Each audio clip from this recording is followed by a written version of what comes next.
Hoy le vamos a hablar a ustedes sobre el pensamiento, basándonos en el libro de Psicopatología Básica de Guillermo Hernández Bayona, conformado por un grupo de estudiantes de la Universidad UDI de Barranca Bermeja, que son María Caterine Batista, María Andrea Arrieta, Stephanie Ávila Pavón y Yari Fernanda Sáenz Guerrero.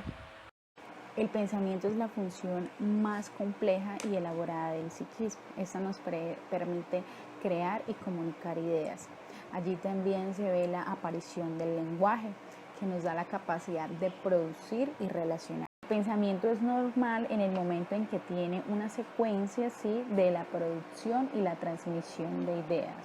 En el transcurso del desarrollo ontogenético en el primer año de vida, solo existen patrones motores. Uno de estos es la conducta.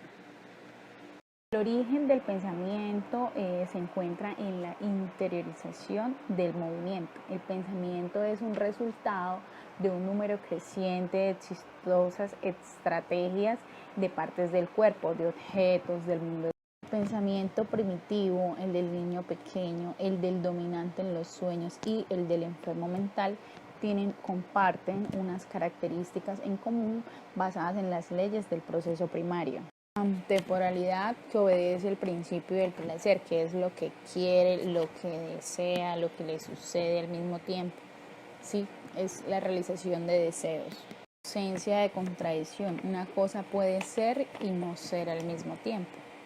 En el transcurso del desarrollo ontogenético en el primer año de vida, solo existen patrones motores. Uno de estos es la conducta. Aunque no sean un gesto semántico, los patrones que se transforma cada vez más en conducta en la medida en que el movimiento adquiere significado. El recién nacido solo funciona con su proceso primario, sus reacciones y sus actividades. Son el resultado de la descarga de la atención, que en su ausencia de la organización psíquica no pueden volverse conscientes.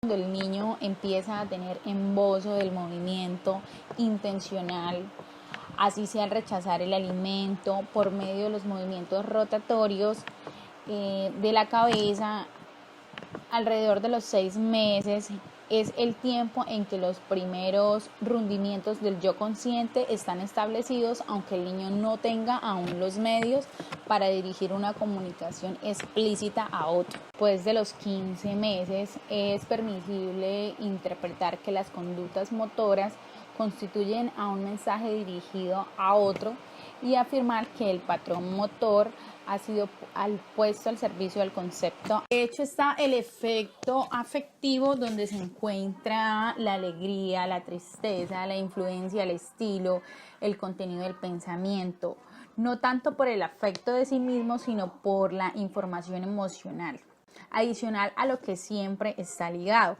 ya que en ese valor agregado aumenta su utilidad para el pensamiento que se está generando, siendo esto como la máxima utilidad práctica cuando se hacen juicios evaluativos con los que predeterminamos en nuestra ciudad, sea algo positivo o sea algo negativo. Entonces cada pensamiento genera una emoción y cada emoción activa circuitos hormonales que impactan de una u otra forma a todo el organismo. Universalmente se acepta la forma como el pensamiento primitivo. Por último, podemos decir que el cerebro procesa el pensamiento de dos maneras, ¿sí? Una es automática y la otra es lógica, ¿sí? La automática es intuitiva, es algo instintivo, y ya la lógica es ya con pruebas y con argumentos. Bases biológicas del pensamiento. La evolución del pensamiento va ligada a la misma evolución del hombre. En menos de 2 millones de años, el cerebro triplicó su masa, creando nuevas y más complejas estructuras, como es la corteza cerebral y la corteza prefrontal. Se dice que hay una relación entre el tipo de cerebro y el tipo de producción de imágenes y pensamiento e ideas mentales, como ocurrió con nuestros antepasados, que el volumen de su masa fue evolucionando de un pensamiento rudimentario a un pensamiento más abstracto. Cuando el cerebro deja de crecer por su rigidez craneal, ingenia un proceso compensatorio de hacer cisuras, circunvalaciones y tabulaciones, con las cuales no solo ahorra espacio volumétrico, sino también se logra ampliar sus potenciales funcionales. La corteza cerebral debe estar indemne a como requisito del desarrollo normal del funcionamiento del pensamiento. La función tiene su asiento en el lóbulo temporal, frontal y parietal. Para elaborar conceptos, el cerebro construye mapas de su propia actividad, de los estímulos internos y externos, con cuya categorización, discriminación y selección, cisuras, circunvalaciones y tabulaciones, con las cuales no solo ahorra espacio volumétrico, sino también se logra ampliar sus potenciales funcionales. La corteza cerebral debe estar indemne a como requisito del desarrollo normal del funcionamiento del pensamiento. La función tiene su asiento en el lóbulo temporal, frontal y parietal. Para elaborar conceptos, el cerebro construye mapas de su propia actividad, de los estímulos internos y externos, con cuya categorización, discriminación y selección genera una síntesis que es realizada por los cortes frontal, temporal y parietal, con lo que el cerebro hace selección de lo relevante. La elaboración del proceso depende adicional del desarrollo de procesos ulteriores de maduración, principalmente del sistema nervioso central, y de la interacción de otras unidades cognitivas, principalmente de los procesos de socialización.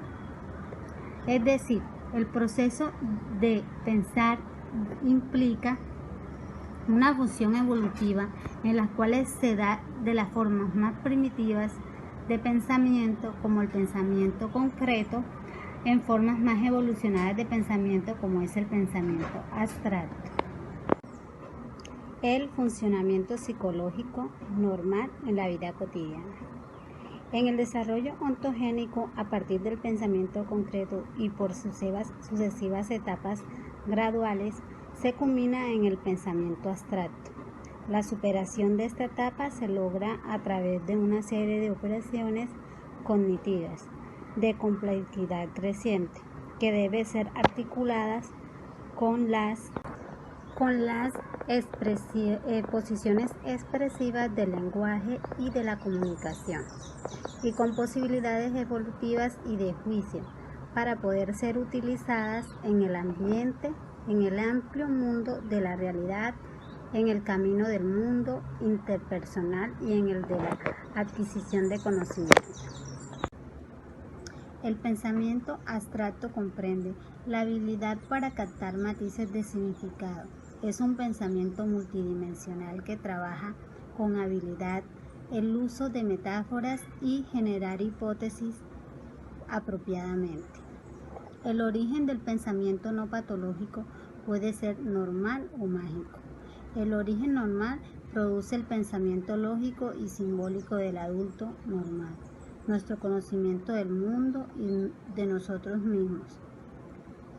Se expresa a través de la vida de las ideas, y las ideas que se constituyen desde una. La vivencia de la realidad se traduce en un juicio de realidad. Desde este juicio de realidad construimos las ideas normales. Es decir, si la vivencia de realidad es correcta, nuestro juicio de realidad será adecuado y conformaremos un conjunto ideativo normal.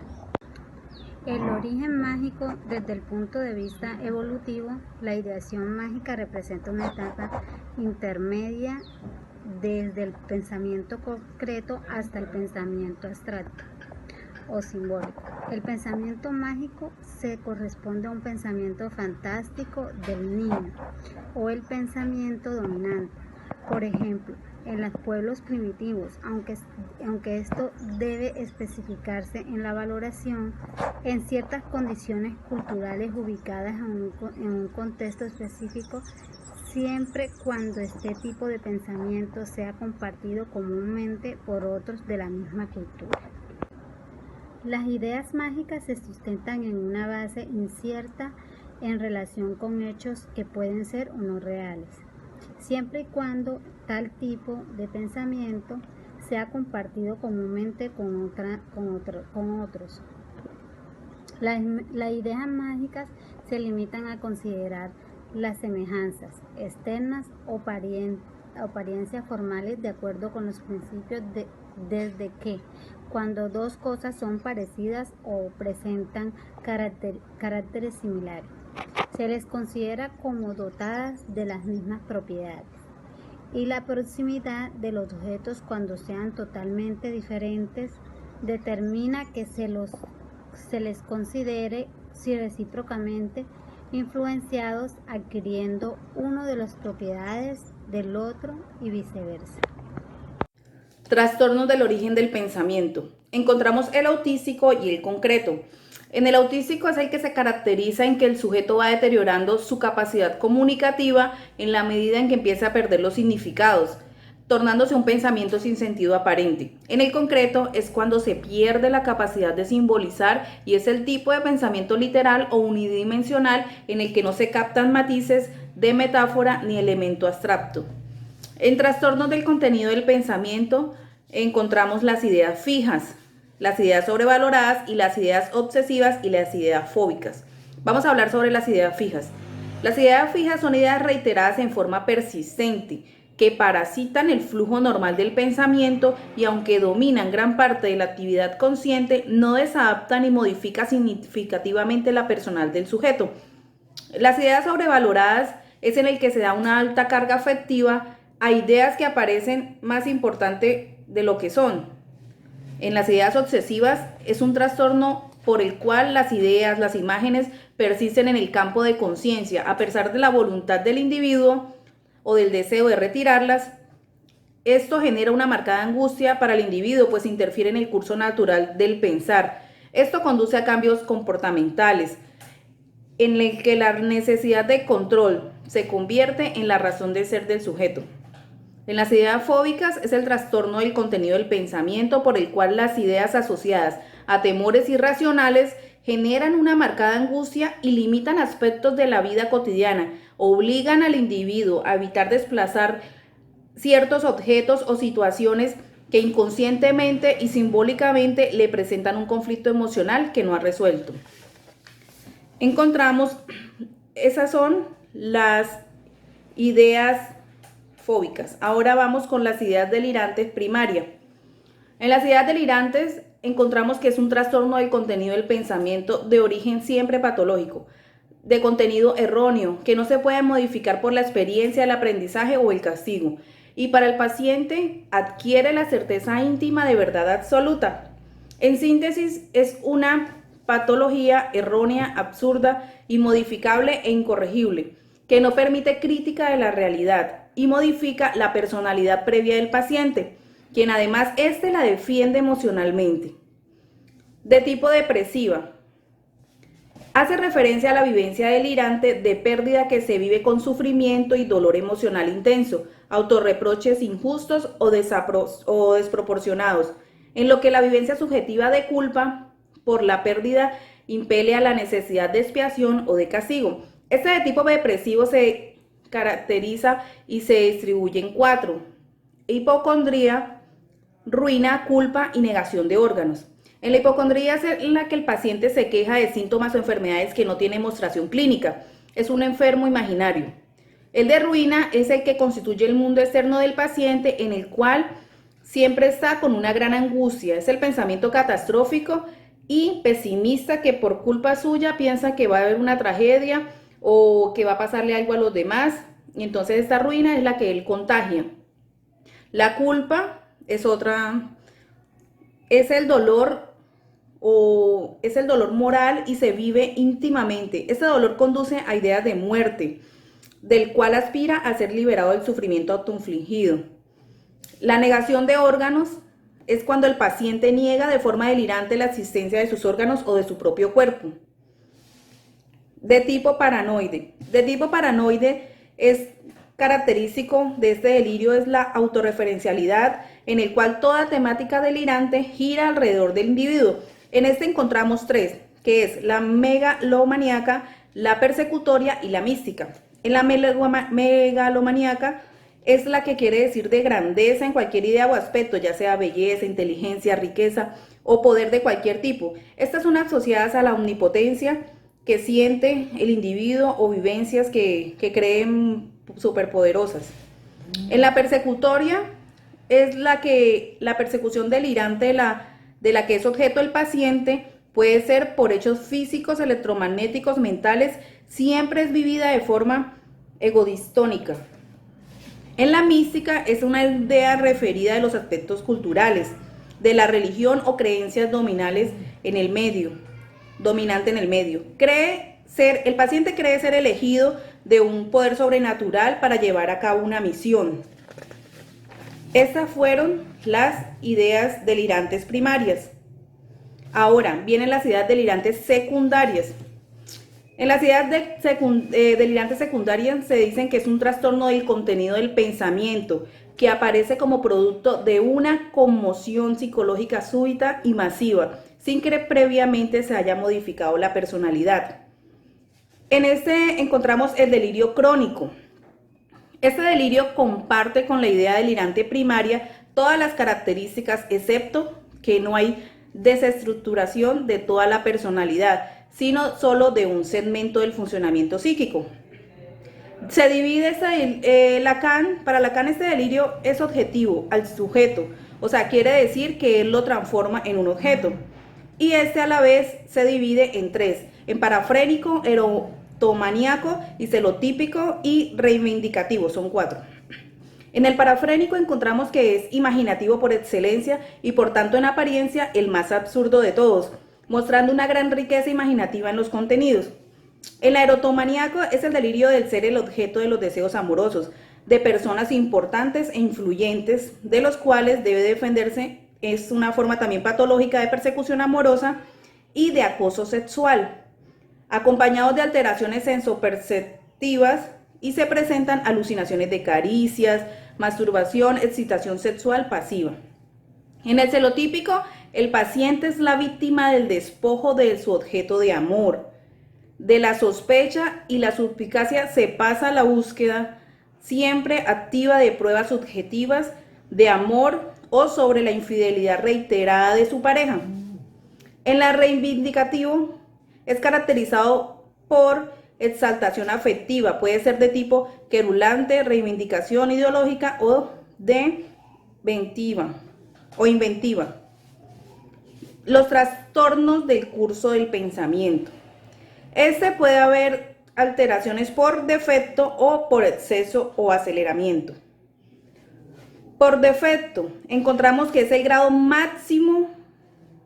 Por defecto encontramos tres que son bradipsiquia, bloqueo y mente en blanco. En la bradipsiquia encontramos que está caracterizado por aumento significativo del tiempo de latencia entre el estímulo y la respuesta. Es lenta la fluidez del pensamiento. Se puede evidenciar en forma fisiológica en estados de fatiga crónica. En el bloqueo encontramos que es el grado máximo de la bradipsiquia en el cual el curso progresivo del pensamiento se detiene sin que se pueda reanudar fácilmente. En la mente en blanco encontramos que es la ausencia de pensamiento y se toma como característica de una forma clínica de esquizofrenia. Ahora, por exceso o aceleramiento. En este encontramos dos, que es la taquipsiquia y la fuga de ideas. En la taquipsiquia encontramos que es caracterizado por acortamiento significativo de tiempo de latencia entre el estímulo y la respuesta, o sea que hay un aceleramiento o fluidez del pensamiento. En la fuga de ideas encontramos que es el grado máximo de taquipsiquia en el cual las ideas se precipitan una tras de otra, perdiendo directrices del pensamiento. Vamos a los trastornos de la forma del pensamiento. Estos son una consecuencia de alteraciones de la función de la conciencia o del origen. El contenido o el curso del pensamiento, dado que la finalidad del pensamiento es la de generar ideas que tengan capacidad comunicativa. La forma consecuente de un pensamiento normal es una sucesión de ideas lógicas y comunicables. Las formas patológicas o del pensamiento hacen fracasar la lógica y la comunicación. En este encontramos cinco tipos, que es la disgregación o ensalada de palabras, que es la idea en sí misma, es lógica y comprensible, pero no guarda relación en la siguiente idea, que si se considera de forma aislada, es también lógica y comprensible. En la asociación por consonancia o la asociación por sonidos, es similares o en rima, independientes del eje del discurso. Incoherencia es un trastorno de la forma en el que no se puede organizar la manera lógica ni comprensible. Cada idea es aislada, es ilógica e incomprensible. En la perseveración, encontramos que hay una marcada dificultad para cambiar de un tema a otro, determinándose reiteradamente en los mismos conceptos ya expresados, por lo que las repeticiones son lo llamativo. Es frecuente en epilepsias, en neurosis, en obsesivas y alguna psicosis. Las pasarrespuestas son expresiones verbales que no tienen relación lógica con las preguntas hechas por el interlocutor y que en el caso de las neurosis graves cumplen básicamente un papel defensivo. Impide el diálogo comunicativo. Formas de exploración y detención del pensamiento. Los trastornos del pensamiento han de evaluarse desde distintas vertientes psicológicas, teniendo en cuenta su origen, contenido, curso, forma y comprensibilidad. A lo largo de todas las formas posibles se debe tener en cuenta estos hallazgos. Deben de confrontarse por lo descrito por el paciente y los informantes. Es decir, se debe acumular los datos manifestados por el paciente y los informantes para comprender el funcionamiento de la personalidad de los aspectos de la vida cotidiana del paciente. Se debe de tener en cuenta sus antecedentes clínicos, ya que estos corresponden a un fragmento cronológico de la vida del paciente. En las formas de exploración y detención del entrevistador debe ser muy observador. Aunque todos los hechos no son observables, sí se presentan en otros momentos y ambientes diferentes, de ahí la importancia del informante. Ejemplo, no siempre se deliria durante las 24 horas del día, sino determinados tiempos y en determinadas circunstancias. De ahí la importancia de valorar el conjunto del funcionamiento psicológico a través del comportamiento y el desempeño de la vida cotidiana. Así es como en las formas de datación o de desatación del sujeto. La esencia del delirio se concentra en el contenido erróneo, en la incorregibilidad y en el origen patológico, también conocido como error morbosamente corregible. La esencia del delirio se halla en su procedencia mórbida y no en un hallazgo lógico casual. En ideas deformadas desde la afectividad o en la incomprensión psicológica, el error no basta para definir el delirio e intentar el análisis de las ideas del delirante. Simplemente importa más la conducta del delirante que el contenido y grado de su error. El entrevistador debe estar en condiciones de identificar y distinguir una experiencia psicopatológica de una experiencia espiritual normal, evitando en todo momento perjuicios o sobrevaloraciones personales que distorsionen la observación. El entrevistador cuenta con 5 formas diferentes de detención y de exploración, que son la disegregación o ensalada de palabras, que consiste en la asociación laza, distante o ilógica de pensamientos entre sí, que tornan incomprensible su sentido racional o emocional, a pesar que el paciente elabore frases que, siendo adecuadas por separado, no están relacionadas consecuentemente y por lo tanto el razonamiento no llega a una conclusión veraz. Cuando la disgregación no es muy marcada, puede pasar inadvertida en el lenguaje, hablando, pero fácilmente observable en el escrito. En otras oportunidades puede ser que el discurso se componga de palabras aisladas o fragmentadas, condensadas de ellas, neologismos o solamente sílabas, constituyendo una ensalada de palabras como llaman algunos a esta alteración externa. Como segundo, encontramos la asociación de consonancias. Es una alteración del pensamiento relacionado a la velocidad de las asociaciones, en donde hay una desviación de idea y se hace una nueva en base a la consonancia de las palabras. En la 3 tenemos la incoherencia. Es un lenguaje desordenado y no siguen una secuencia lógica, por lo que no se puede comprender lo que el paciente está hablando. Como cuarto, tenemos la perseveración, que es la repetición constante de respuestas ante dichas preguntas realizadas al paciente. Como quinto y último, tenemos los pararespuestas, que son las respuestas dadas por el paciente que nada tienen que ver con la pregunta que se le realiza. Es normal ver estas pararespuestas en los esquizofrénicos. Pueden ser expresiones tomadas como juegos o como bromas o como burlas al entrevistador.